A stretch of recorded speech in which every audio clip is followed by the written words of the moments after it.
Une fois la paix retrouvée, ce fut une frénésie de construction. Les villages devinrent des banlieues parsemées de pavillons et d'habitations à bon marché, remplaçant les masures anciennes et les taudis de la zone. Le maire de ces temps-là, Frédéric Pic, entreprit de me mettre au goût du jour, et il bénéficia du concours d'Henri Sellier, maire de Suresnes et théoricien reconnu du logement social. Je fais partie d'une aristocratie, celle des villes d'utopie. En cette année 1929, c'est l'inauguration de la cité-jardin de la rue de Châtillon. Sur d'anciens jardins maraîchers va voir le jour un des plus beaux fleurons des rêves nés en ces années de crise du XXe siècle. La mixité sociale et la qualité de la vie pour tous. Toutes les formules modernes d'habitat social ont des racines déjà relativement anciennes, en particulier au début du XIXe siècle, quand un certain nombre de penseurs commencent à se demander si on ne peut pas organiser d'une façon un petit peu plus propre et un petit peu plus agréable la vie des travailleurs. Organisée à la fois dans le travail et en dehors du travail. Ce sont des hommes très différents, mais qui ne sont pas eux-mêmes des industriels, ni des travailleurs manuels, encore moins, c'est plutôt des intellectuels, d'horizons assez différents, qui ne sont pas forcément des républicains, donc même une certaine horreur des souvenirs qu'a pu laisser la Révolution française, et en particulier la Terreur, sont des hommes plutôt de modération et qui cherchent à encadrer les choses, à faire que le conflit entre possédants et non-possédants, travailleurs et détenteurs du capital soit moins brutal. Au contraire, chercher une sorte de coopération des classes. Ça passe en particulier par l'habitat, avec l'idée qu'il est absurde d'avoir des ateliers insalubres et des ouvriers qui s'entassent des fois loin de ces ateliers dans des véritables taudis, ce qui est monnaie courante au XIXe siècle. Donc comment est-ce qu'on peut créer des unités à la fois de production et des lieux de vie qui soient par ailleurs plaisants. Le square Maurice Perret d'Ortail résulte de l'action d'Henri Sellier, président de l'Office public des HBM du département de la Seine. Pour ce précurseur et militant social, les habitations à bon marché, HLM de l'époque, n'étaient pas des cités d'exclusion, mais au contraire un moyen de réinstallation sociale à partir de logements sains et confortables sur un fond de vie collective authentique. Avec l'architecte Maurice Perret d'Ortail, Henri Sellier conçoit sur d'anciens jardins maraîchers un ensemble d'habitations d'un genre nouveau.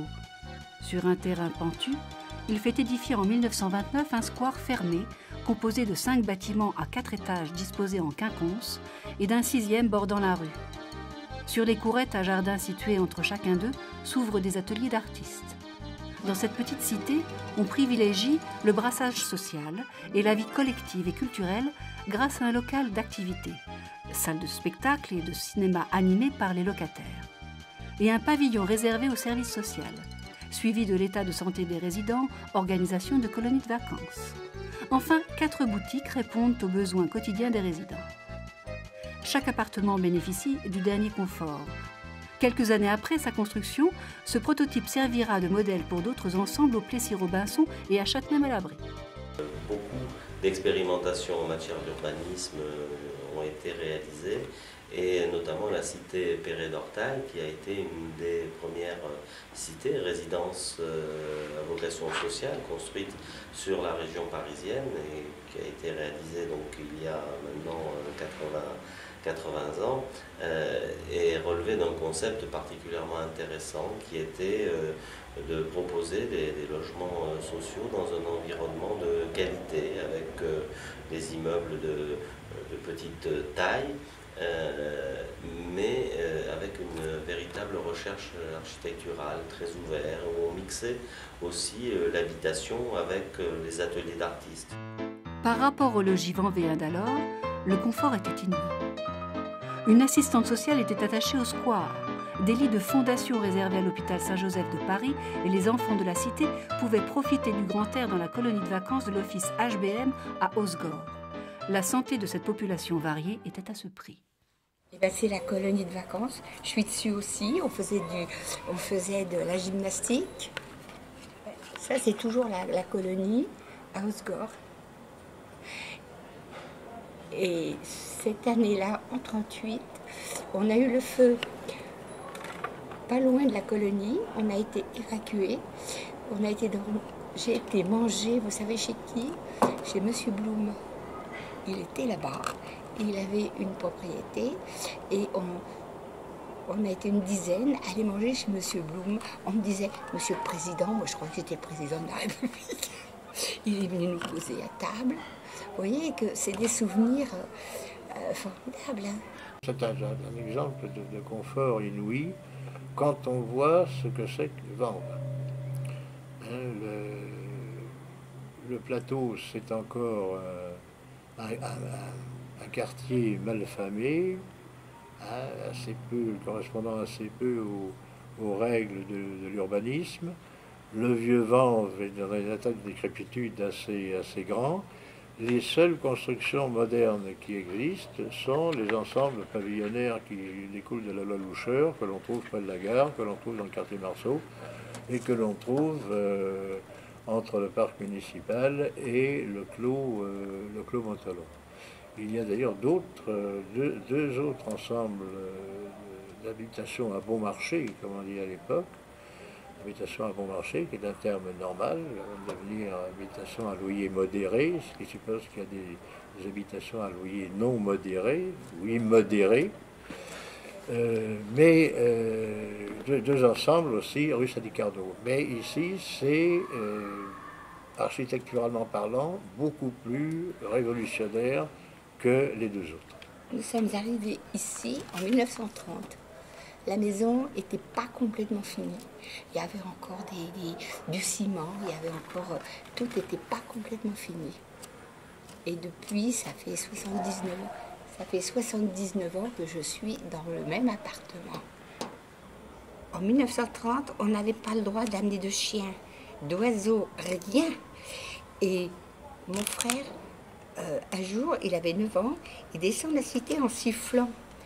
Madame Soufflet lui dit, non, toi, tu veux que je sonne une ficelle? On n'avait même pas le droit de siffler dans la cité. C'est pour vous dire, hein, auprès de maintenant. Et puis voilà qu'à l'initiative d'un peintre, Jean-Pierre Carré et de son épouse, les habitants prirent en main l'animation de la cité. Dans son atelier, un cinéma fut créé de toutes pièces, qui pouvait se transformer en théâtre où se produisit une troupe formée par les résidents eux-mêmes. Quel bel exemple d'autogestion sociale. Pourtant, c'était en pleine crise économique, celle de 1929. J'ai mon frère qui a fait du théâtre avec Jean Vincent du Vieux Colombier, Monsieur Hulot, j'ai oublié les photos, et ils ont joué La fille sans dot. Et mon frère a failli faire du théâtre parce que Jean Vincent voulait le prendre, mais mes parents, c'était dévergondé à l'époque de faire du théâtre. Et on faisait, Monsieur Carré faisait les adultes et Madame Carré faisait les enfants. Toutes les comment j'ai dire, les costumes étaient faits dans l'atelier où est Hélène. Les mères de famille, ne travaillant pas à l'époque, venaient coudre. Tous les costumes étaient faits comme ça. Et les enfants faisaient du théâtre. Et on allait dans les mairies à Stein, on allait à Vanves, à la mairie du temps de Frédéric Pic. Et moi, je ne peux pas vous dire, c'était quelque chose... Pour moi, c'est toute mon enfance. Hein. Et je ne partirai pas. Ça fait quand même 79 ans que je suis ici. De 30 à 39, c'était quelque chose de formidable. Tout le monde se connaissait. C'était familial. Quand il y avait quelque chose de triste, tout le monde prenait part. C'était formidable. Au haut de la rue, on avait la mère Aubic. Elle avait des chèvres et elle passait le passage à niveau pour aller les mettre dans le pâturage parce qu'à Malakoff, il y avait beaucoup de terrains vagues. Hein. Alors on l'appelait la mère Aubic. Tout ça, elle s'est fait écraser par le passage, par le train. Parce que c'était quand même dangereux, le train. Il roulait peut-être pas vite, mais c'était quand même dangereux. Hein. Comme partout ailleurs, la déclaration de guerre, puis la débâcle et l'occupation stupéfièrent les habitants de la cité. Couvre-feu, restrictions, chasse aux réfractaires du service de travail obligatoire en Allemagne, STO. Les beaux jours s'étaient bien enfuis. La prudence et la méfiance étaient de mise. beaucoup d'attentistes côtoyaient quelques résistants et un peu moins de collaborateurs de l'occupant. Là, ils ne passeront pas à travers les gouttes. Parce que les gouttes, là, sont trop serrées. Et ils vont subir toutes les affres des restrictions, l'inquiétude, la peur, le froid, l'inquiétude surtout du lendemain, les dérapages des uns et des autres, ceux qui se situent du côté du Manche, dans le sens de l'histoire, qui croient se situer dans le sens de l'histoire d'un Troisième Reich qui devait durer 1000 ans et qui n'en a duré que 12. Et on a pu voir des choses que certains essayaient d'oublier. On a pu voir avec un grand renfort de présence indiscrète de garde du corps, Marcel Déat, haut hiérarque de la collaboration, venir voir sa maîtresse au 30. Mais on a vu aussi des réfractaires au STO, avertis par les uns et les autres, descendre dans les caves qui communiquaient les unes aux autres et disparaître jusqu'au moment où la milice ou la police, s'apercevant qu'ils n'étaient pas là, rebroussaient chemin. En 1943, les bombardements des usines Renault par les Américains virent arriver dans la cité un lot important de sinistrés qui ne furent accueillis qu'avec réticence par une population n'ayant pas encore perdu sa cohésion des années 30. On n'a pas eu d'ennui ici, mais la police française est venue pour mon frère et puis pour chez Cellier, parce que mon frère n'est pas retourné, il ne voulait pas aller travailler en Allemagne. Et c'était la milice française qui venait. Il a été 1 an chez nous. Quand on sonnait, il se sauvait par la fenêtre. Mais ça s'est quand même pas trop mal passé, quand même. Pas trop mal passé. Et alors, ce qu'on avait, c'est que le long de la cité, le long du mur, en haut, ils avaient mis comment je vais appeler ça, comment on appelle ça, quelque chose pour une tourelle, vous voyez. Et de là, les Allemands, en dernier, ils regardaient toute la rue, il fallait pas passer. Et à ce moment-là, le soir, les gens passaient par derrière chez ma tante, par les jardins. Ils avaient une échelle parce qu'on avait peur le long de la... Là, il y avait eu les Allemands quand même, rue de Châtillon. Hein. Avant même la libération de Paris, celle de Vanves s'effectua après quelques escarmouches. La vie allait-elle reprendre comme avant? Non. La libération tant attendue ne vit pas tout de suite la fin des pénuries. Les démobilisés, les prisonniers et les déportés survivants rentrèrent, mais les événements de ces années sombres provoquèrent des césures tenaces, et il y eut des regards qui ne se croisèrent plus jamais. En ce début des 30 Glorieuses, on tenta bien d'organiser quelques fêtes dans le foyer des locataires, mais cela tourna court. Jean-Pierre Carré était mort depuis peu, et le flambeau ne fut plus repris. Certes, le décor était toujours là, des commerces de la cité où tout va bien, du café-restaurant de la mère Jo à la boutique du marchand de couleurs, le petit René. Mais il n'y avait plus de pièces à jouer. Le 13 devint une cité comme les autres, et même un peu méprisée par les Vanvéens. Et signe des temps, les habitations à bon marché devinrent des habitations à loyer modéré. La télévision naissante, les vacances et les voyages de nouveau possibles grâce à l'apparition des scooters et à la généralisation de l'automobile poussèrent à l'individualisation des loisirs. Enfin, la guerre froide entre l'Est et l'Ouest et les guerres coloniales, dont celle d'Algérie, produisirent des clivages qui rendirent impossible toute action collective. Moi, j'ai encore dans mon bâtiment, j'ai encore des gens que je rends service, mais on se connaît moins. Quand est-ce que dans le temps, c'était pas pareil? J'avais vu monsieur, qui est entre nous, monsieur qui est retrait, il était maire de Vanves sous l'occupation. Il a perdu une jeune fille, mais tout le monde était... Vous voyez ce que je veux dire? Tout le monde était, aussitôt qu'il y avait quelque chose, tout le monde prenait part à tout. Tandis que maintenant, c'est quand même pas pareil. On se connaît moins. Alors à certains égards, après la libération, la cité devient un peu une sorte de ruche bis, comme on trouve celle de la rue de Danzig, avec quand même beaucoup moins de célébrité. Mais enfin, il y a Riopel, un peintre canadien qui qui a acquis, après une grande période de misère, une renommée mondiale et qui est disparu il y a quelques années. Serge Charchoun, d'origine russe et qui était un peintre musicaliste ami du précédent. On trouve aussi Jacques Brachet qui va donner une nouvelle dimension à la tapisserie d'art, c'est-à-dire en tissant directement et sans passer par un carton préalable. Et sa femme Corsi qui évolue entre l'expressionnisme, le naïf et le surréalisme en s'imposant un style tout à fait extraordinaire, sans oublier Jean-Claude Bertrand qui était à la fois aux limites du figuratif et de l'abstrait. C'est un peintre qui peignait des éléments. Les éléments l'intéressaient énormément et il peignait la Bourgogne dès que la nature bougeait, dès qu'il y avait de l'orage, dès qu'il y avait quelque chose où la nature perdait sa simplicité. C'est ça, il voulait interpréter la nature par rapport aux éléments. Dans le fond, c'était son grand but. Et c'est ce qu'il a fait tout le long, les arbres fous de Bourgogne, là, où, complètement perturbés par l'orage, tout ça, les sources, là, qui descendaient. La maison que nous avions était à l'orée de la forêt, qui est là, avec des sources qui descendaient.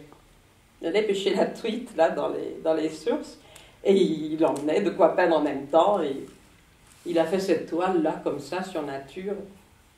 J'étais très triste parce que nous demeurions dans le 20e arrondissement. C'était un quartier très sympathique, du côté de Belleville, Place Gambetta. Et d'un seul coup, mon mari me dit, j'ai trouvé un atelier à Vanves. On va quitter nos 25 mètres carrés, évidemment, pour 2 peintres, c'était un petit peu petit. Alors nous sommes arrivés à Corentin-Selton et je me revois montant le boulevard du lycée et pleurant tout le long du chemin pour arriver au 13 rue de Châtillon, où j'ai été, évidemment, très triste. Et je me revois, on passe les 2 pièces, la petite salle à manger, enfin, ça s'appelait à l'époque une cuisine, la chambre. J'arrive en haut des marches et là, j'ai vu l'atelier. Et je me suis dit, il faut te faire une raison. Adieu Paris, parce que à l'époque, alors maintenant on n'en parle plus, un atelier d'artiste, c'était hors de prix. Et nous sommes passés d'un 25 mètres carrés astucieusement installé avec lit qui se rabattait, tout ça, 2 peintres dans un espace aussi petit, vous voyez un petit peu ce que ça donnait, pour notre atelier ici qui était extraordinaire. Et nous avons appris justement que ces ateliers qui étaient disséminés dans toute la cité, Portail, avaient été bâtis selon le modèle anglais avant 1930, où chaque corps de bâtiment devait abriter un sculpteur ou un peintre, et en plus un centre socio-culturel. Ce que nous avons eu ici. Et ça a été une aventure fantastique pour nous.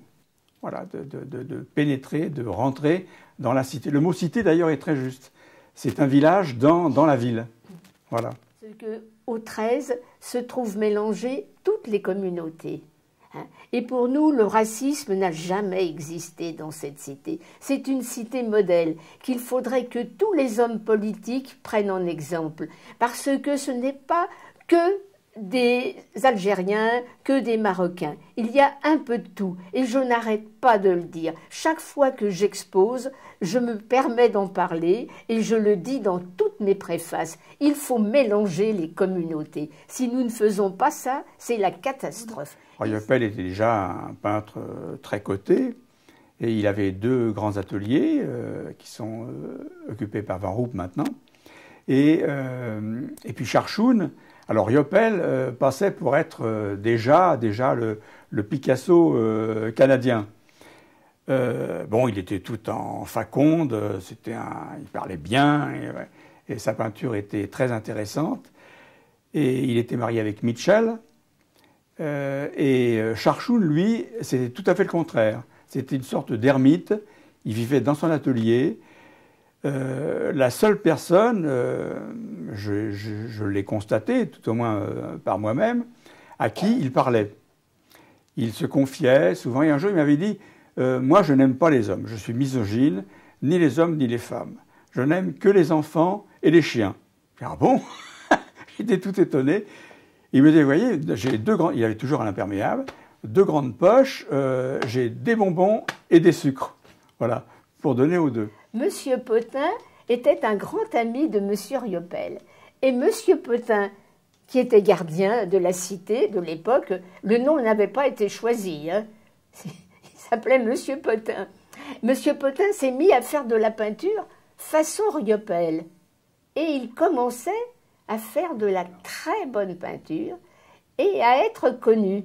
Hélas, une terrible maladie l'a fauché, comme elle a fauché Bertrand, et M. Potin n'a pas pu continuer sa carrière artistique. Je pense que Leen a vécu ici avec notre fils et moi pendant 23 ans, je crois, environ.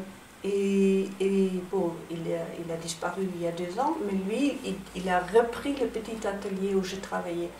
Donc, et lui, il était très bien là-dedans aussi. Il écrivait le jour et il peignait la nuit.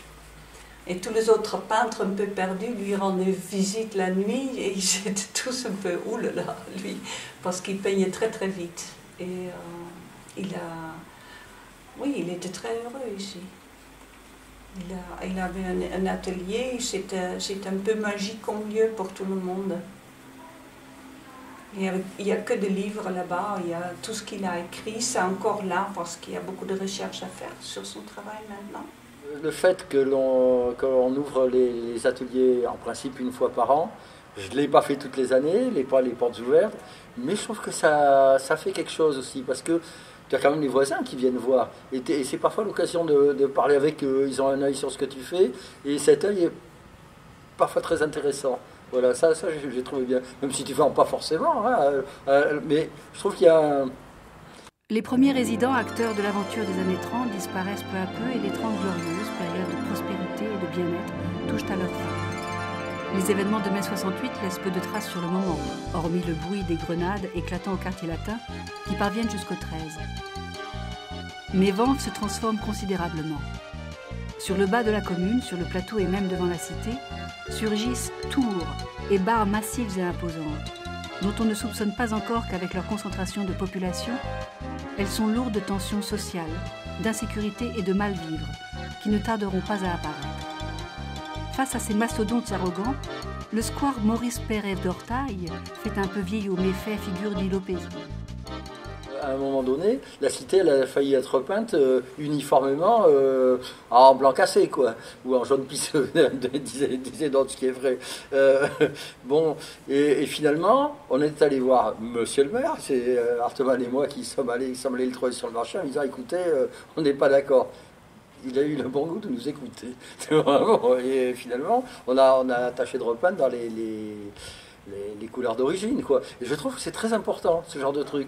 Il y a une alliance entre la couleur et la matière, tu vois. Parce que je trouve que lorsque tu as à faire une architecture, il n'y a pas que l'intérieur qui compte. Je trouve que l'extérieur, pour les gens qui ne serait-ce que pour le passant, ça compte beaucoup. Et je trouve que cette cité, elle a un côté un peu, justement, son côté grenu, un peu terrien. Ça, c'est agréable. Depuis sa construction, pratiquement rien n'avait été fait dans la cité en matière de travaux de rénovation.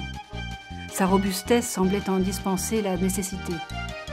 Mais le vieillissement de ces équipements conduisit tout de même à organiser plusieurs campagnes de réhabilitation afin de les mettre aux normes. Depuis quelques années, grâce aux opérations Ateliers Portes Ouvertes, les habitants de la cité avaient redécouvert ce qui était la marque de la cité. Des peintres, graveurs et plasticiens qui créaient à 2 pas de chez eux. Cette cité n'était vraiment pas tout à fait comme les autres. Et ce sont ces mêmes artistes qui prirent alors l'initiative de célébrer les 80 ans du square Perret d'Ortail par une action collective intervenant en pleine période de crise économique. Comme en 1930. L'histoire ne se répète pas, mais parfois elle bégait. Le rôle des artistes, c'est que quand on a créé des portes ouvertes, je pense que c'était en 1992, les gens étaient ravis d'entrer dans les ateliers et depuis, ils nous connaissent, ils nous disent bonjour et en général, c'est apparemment socialement très agréable quand il y a aussi des gens qui travaillent sur le lieu même. Et une fois qu'ils ont fait connaissance, qu'ils ont eu l'occasion d'entrer dans les ateliers, toute la méfiance était tombée et depuis, c'est très agréable le contact. Et maintenant, c'est les artistes qui ont décidé, c'est François Crest qui a eu l'idée de fêter les 80 ans de la Cité parce qu'il a rencontré René Cédès qui a parlé avec une telle fougue de tout ce qui se passe et l'histoire de la Cité qu'il veut bien rééditer le livre et mettre en avant tous les gens qui sont encore là. On pense aussi un peu dans le temps parce qu'il y en a certains qui sont encore la mémoire vivante et qui sont encore sur place, parfois 3-4 générations. Donc c'est vraiment un esprit communautaire, et d'ailleurs c'est ce qui nous amène aujourd'hui à constater qu'il y a un tel attachement à cette résidence que toutes les personnes qui y habitent aiment la faire vivre et ont même pris la décision de fêter le 80e anniversaire d'eux-mêmes sans qu'on leur demande rien. Ils se sont pris en main et ils s'organisent pour que cette résidence vive encore l'esprit que ces concepteurs ont voulu lui donner à l'époque de sa réalisation. Ce qui est significatif, c'est que dans ce bâtiment finalement révolutionnaire par certains égards et banal par d'autres, on est voulu en donner une vie collective, une vie communautaire, et ce, en pleine période de crise économique, 1930-1936. L'âge d'or va s'éteindre en 1940 avec la guerre. Et aujourd'hui, en 2009, c'est aussi en pleine crise économique que des peintres et des résidents veulent aussi redonner sa personnalité à cette cité. Là, il y a un raccourci qui est assez intéressant.